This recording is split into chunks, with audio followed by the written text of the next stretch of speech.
welcome to Frequency Matters, the RF Microwave Update series. I'm Pat Hindle, and I'm here with my co-host Eric Heim. This episode, we're going to cover our March test and measurement issue with the special focus section on cables and connectors, and this just went online, so you can find it there. As we mentioned before, our special focus sections are supplements and special focus sections within the issue, and these are also available via PDF ebooks for download for readers, so easy access and easy to archive. And plus, it gives our advertisers more visibility and lead generation opportunities, so we're really merging the digital and print worlds. Our March cover feature is optimizing D-band amplifiers, diving into RF measurement challenges, that's the title. And the article discusses the challenges of large signal characterization of D-band PAs using sub-terahertz load tuning measurement setup. So it's a very interesting thing that Rodian Schwartz is doing with the work, and we are glad to have that as our cover feature. Eric, what do we have for other technical articles? Well, thanks, Pat. We've got a good article from Copper Mountain on making material measurements with a VNA.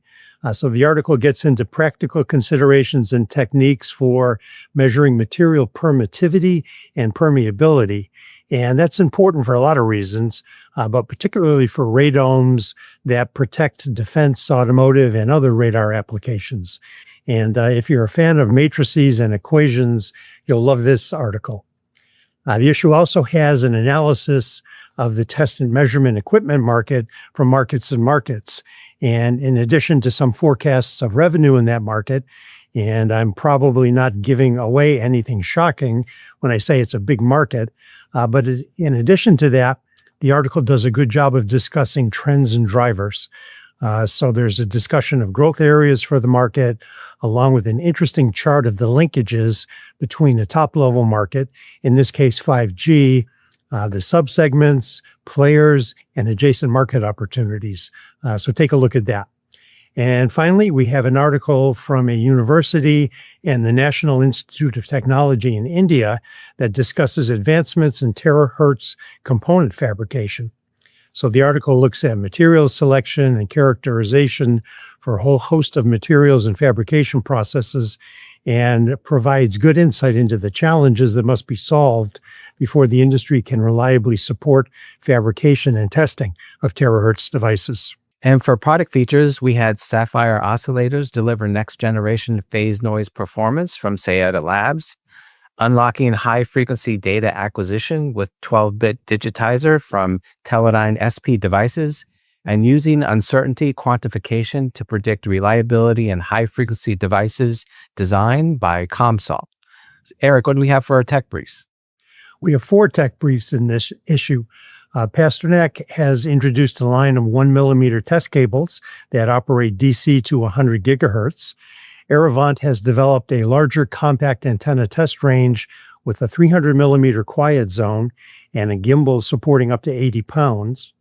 Krytar has rolled out a family of broadband couplers, power dividers, and terminations that work up into KU band that can be used in the manufacturing and testing of quantum and cryogenic designs. And Remcon announced that they have integrated Huygens surface capabilities into their simulation software that will allow analysis of mobility, multipath, and interactions with body-worn devices in realistic environments. So, as always, the industry is developing lots of new things. And so turning to the news, at Embedded World Germany, Qualcomm announced that they have entered into an agreement to acquire Edge Impulse, which will enhance its offerings for developers and expand its leadership in AI capabilities to power AI-enabled products and services across IoT.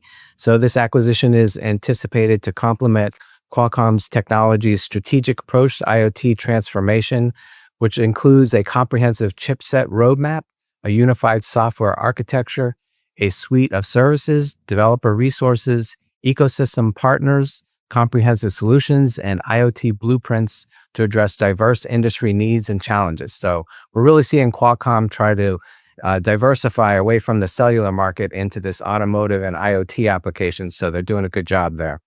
And Global Foundries and MIT announced a new master research agreement to jointly pursue advancements and innovations for enhancing the performance and efficiency of critical semiconductor technologies. And this collaboration will be led by MIT's Microsystems Technology Laboratories and GS Research and Development Team, GF Labs. And with this, the initial research will focus on AI and other applications, with the first projects are expected to leverage GF's differentiated silicon photonics technology. And this is really interesting. It monolithically integrates RF SOI, CMOS, and optical features onto a single chip so it can realize power efficiencies for data centers, and GF's 22FDX platform, which delivers ultra-low power consumption for intelligent devices at the edge. So good work going on there in the semiconductor world. Eric, what do you see in the news? Well, Del Oro Group released a report quantifying the radio access network market. And in what won't come as too much of a surprise, they claim that after 2 consecutive years of steep declines, with last year being the steepest decline in 20 years, in their analysis, the RAN market is down by $9 billion from its peak in 2020.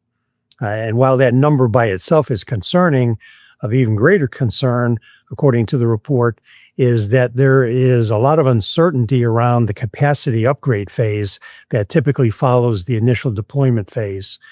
So none of that is good news for the industry.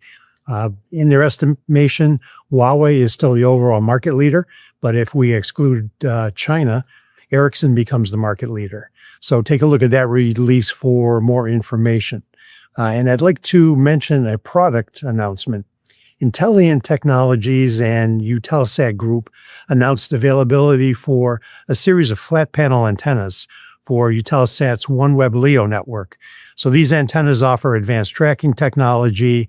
They guarantee performance over a wide scan and low elevation angle, and they promise to enable fast, dependable connectivity for land, maritime, and government sectors.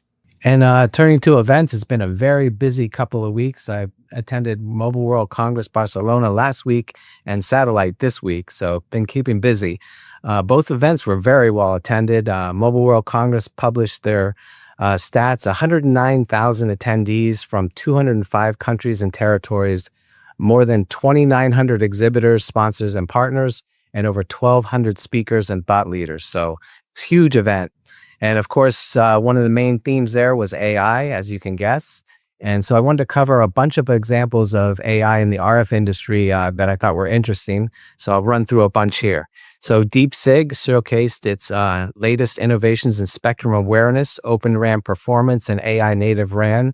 They have collaborations with Airspan, Anritsu, NVIDIA, PCTEL, and AI RAN Alliance, and to demonstrate how they can use real-time spectrum intelligence and AI-powered solutions to solve critical challenges in wireless networks, from interference detection to network efficiency and security. And I saw their demo in the Anritsu booth, and they were showing how they can automatically identify various signal types using the spectrum analyzer. I also saw Digital Global Systems with a next-gen software platform for wireless deployments, and they're able to characterize radio frequency environments across multiple dimensions. They have visibility at the network edge. Network operators can use this to deconflict RF environments, optimize spectrum sharing, and fully realize their 5G ambitions. And it's also helpful to satellite operators for advanced RF awareness and spectrum management. Cine XG was integrating AI-driven RAN intelligence with carrier-grade L15 software, and they deliver high-performance efficiency and scalability for 5G, 6G, and beyond. And there's also Keysight. They collaborated with Samsung and NVIDIA to train AI models for Samsung's 5G advanced and 6G technologies. And this enables Samsung to integrate a powerful AI model in their vRAN software solution. We also have Rohde & Schwartz, who continues to push the boundaries of AI-driven wireless communication research with their latest milestone in the neural receiver design and testing.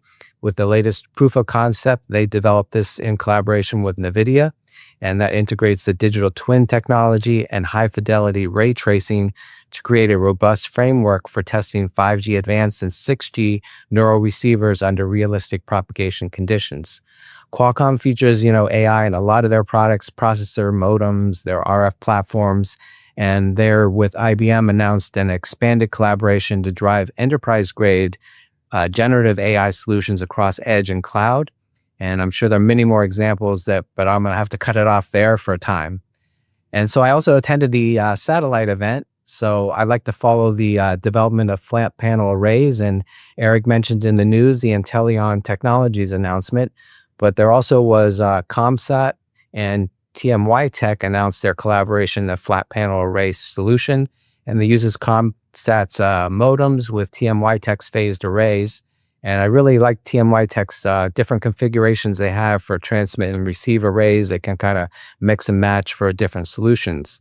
And Kymeta announced that it's accepting orders for its Goshank U8 user terminal, and that's designed specifically for government and global Ministry of Defenses. And the solution delivers a resilient and flexible multi-orbit, multi-network satellite communications in a single terminal. We also had ThinCom, who's expanding its government and military offerings with its Thin Air GT Plus terminal. The GT Plus combines their Ka-band multi-orbit connectivity while supporting the demanding airborne and defense special missions with a compact LEO-only ESA and the standards-compliant installation.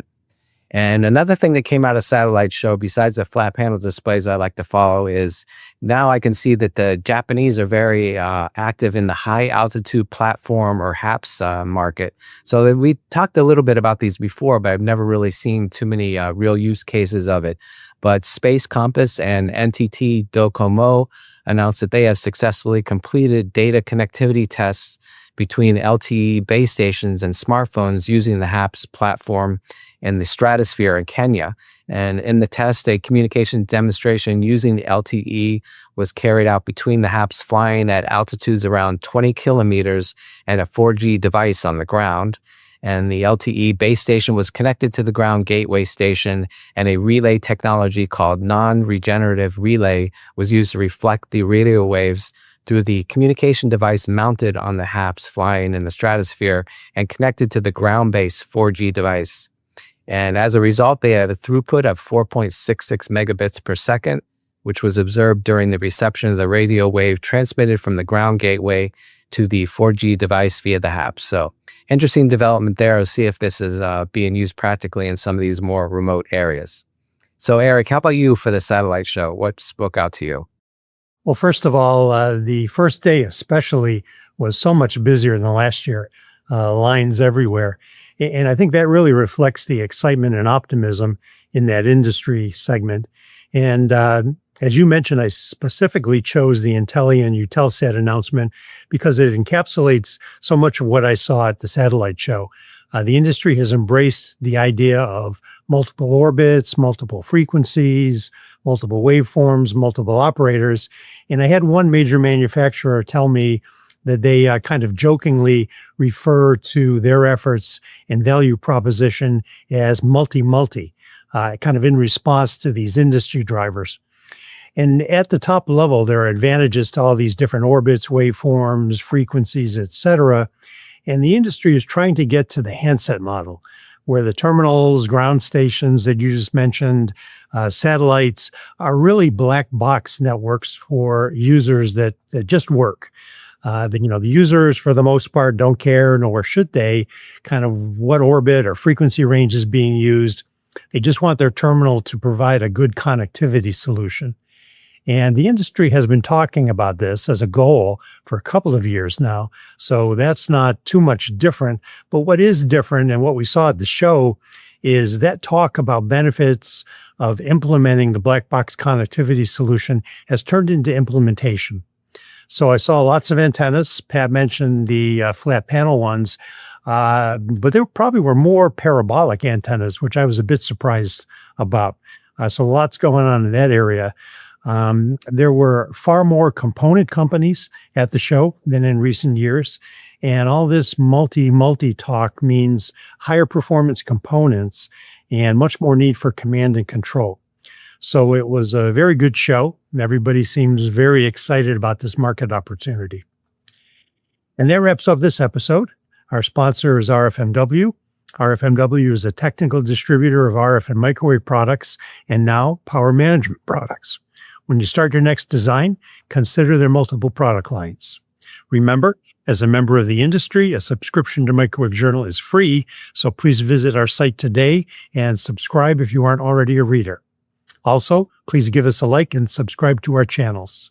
Thanks for watching this episode, and please join us next time for another Frequency Matters.